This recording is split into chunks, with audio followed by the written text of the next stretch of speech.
Mother called me and said there's something going on with your girl. In the quiet town of Rhinelander, Wisconsin, something sinister was brewing beneath the surface. At the center of it all was a young girl named Ashlee Martinson, whose darkest fantasy and obsession would soon manifest in a shocking act of killing her parents. But what was it that drove Ashlee to commit such a heinous crime? Did the toxic environment around her drive her to the edge, or was it something far worse?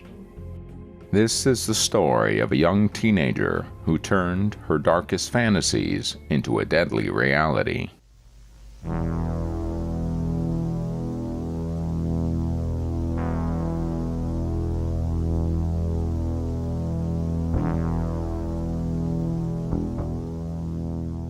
Ashlee Martinson was a girl with a complicated and troubled past. Born on March 6, 1998, she grew up without much contact with her father, Jeremy, and her mother, Jennifer, was her primary caretaker.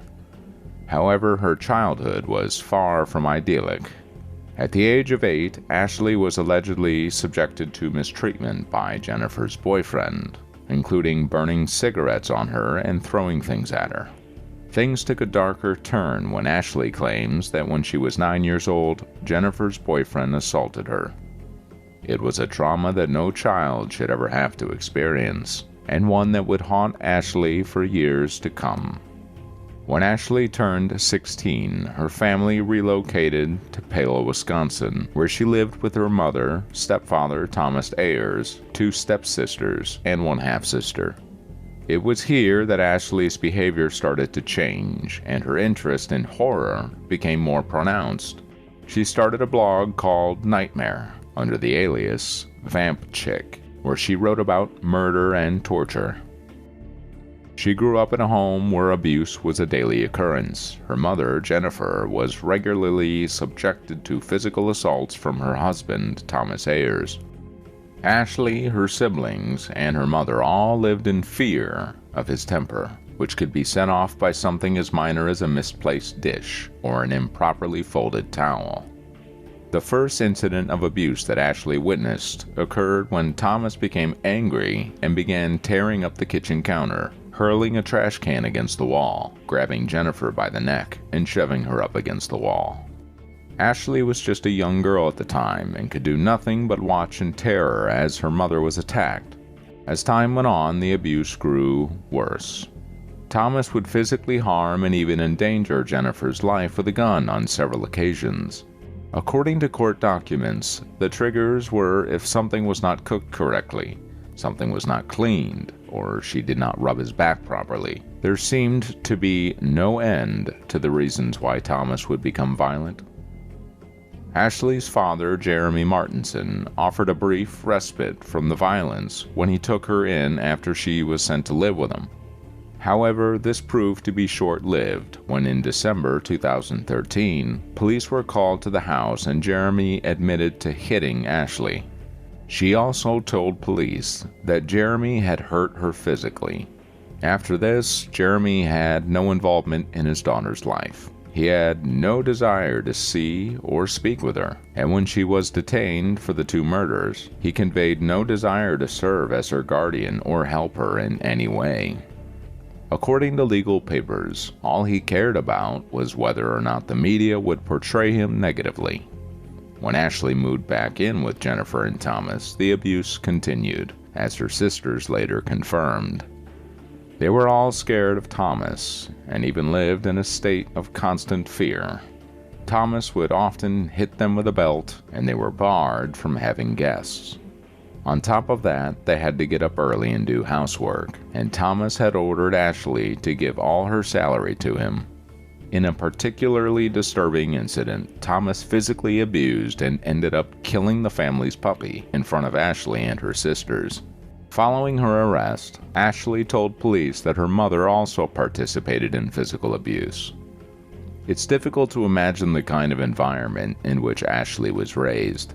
She was forced to live in a home where violence was the norm and where she had to constantly walk on eggshells to avoid setting off Thomas's temper.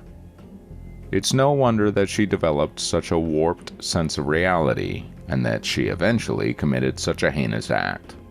Ashlee's life was a living nightmare, and it is a wonder that she was able to hold on to her sanity as long as she did.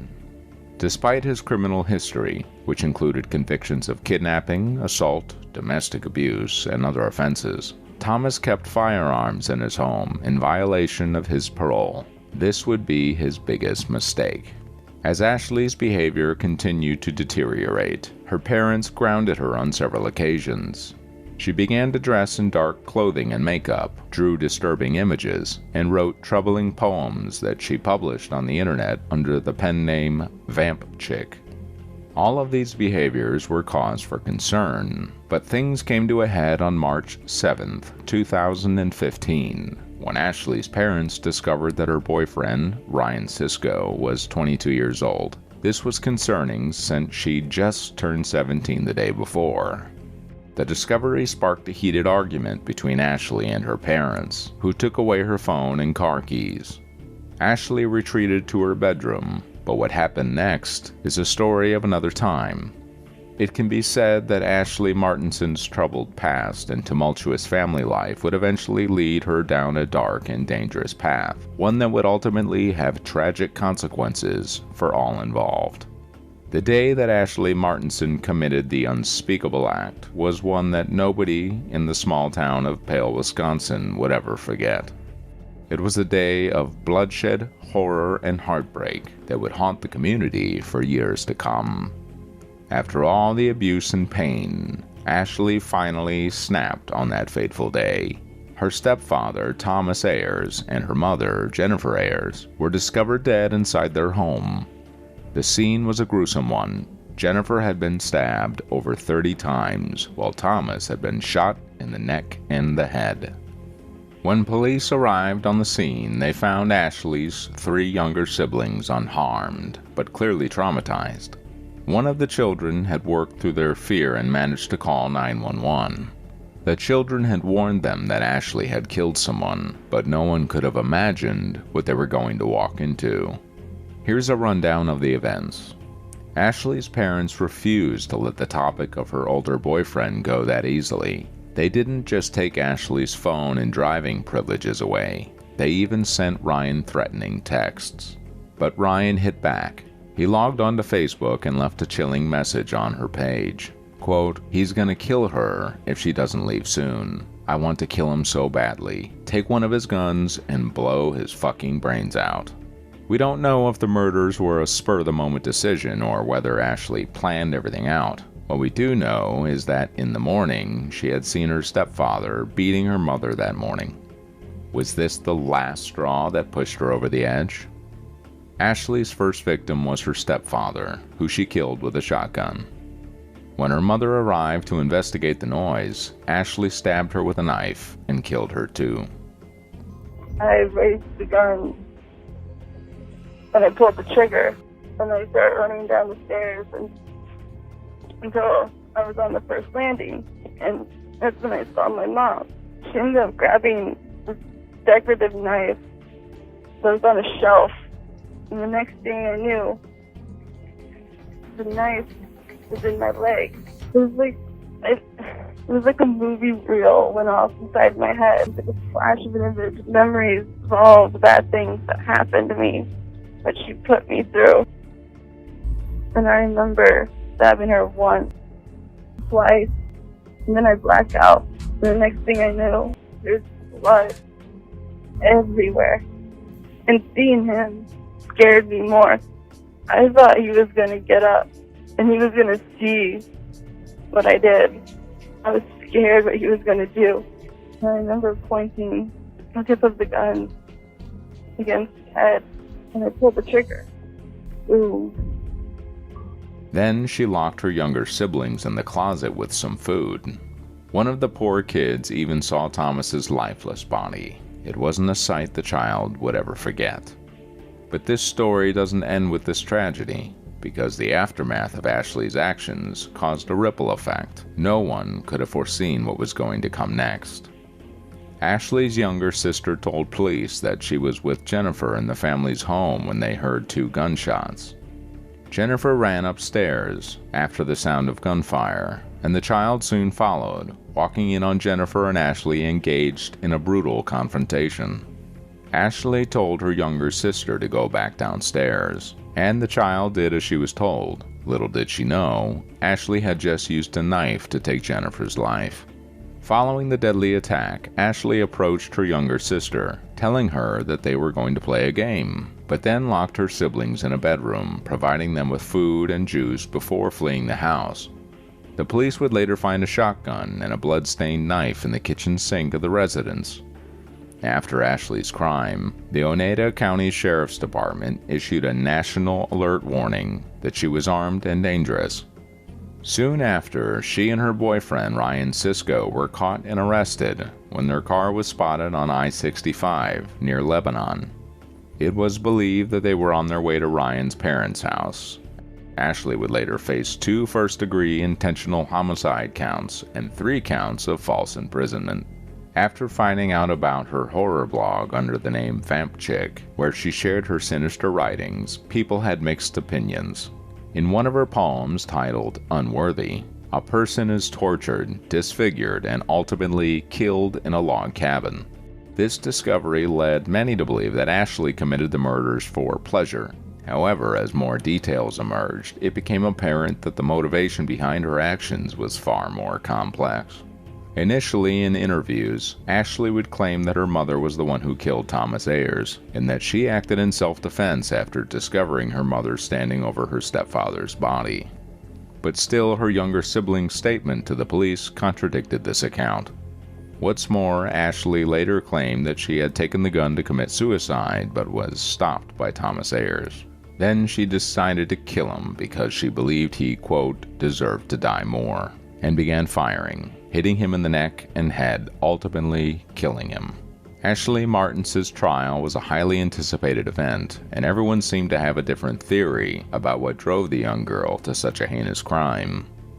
The atmosphere was tense as people shuffled into the courtroom, curious to see the person behind the gruesome crime that had made national headlines. The trial began with Martinson being indicted on 2 counts of first-degree intentional homicide and false imprisonment, but the case took a turn when she pleaded not guilty due to insanity. But to no avail, the prosecutors in the case sought a harsh sentence of 40 years, while Martinson's defense argued for a lighter sentence of 8 years, citing her mother's carelessness in exposing the family to the abuse of Thomas Ayers. However, Judge Michael Bloom deemed that Martinson's history did not justify the murder and that her life was not in danger at the time of the crime.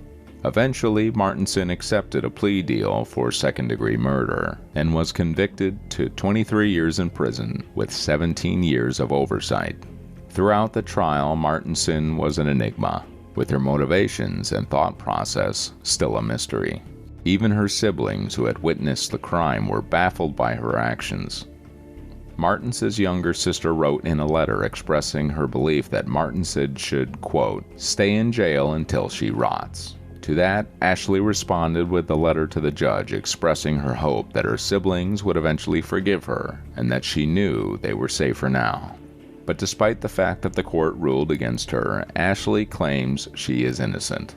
According to her, it was the abuse from Ayers that pushed her over the edge, and that she was just a girl who was forced to make a terrible decision. The question is, can anyone really snap like that? The public didn't seem to believe her. The people questioned how someone so young could have committed such a brutal act. When the trial ended, Ashlee was transferred to the Tay-Cheetah Correctional Institution in Fond du Lac, Wisconsin. According to her, she felt happy and safe there, and even managed to graduate high school from behind bars. But the public isn't convinced, and there are still people who question if the right decision was made. Was Martinson a victim, or did she deserve every second she rotted behind bars? One thing is for sure, though. Ashlee Martinson's trial will go down in history as one of the most baffling and disturbing cases of its time. So, do you think Ashlee could have done things differently? Or do you think the negligence of her parents led her down this dark path? Comment down below and don't forget to subscribe to our channel for more true crime stories.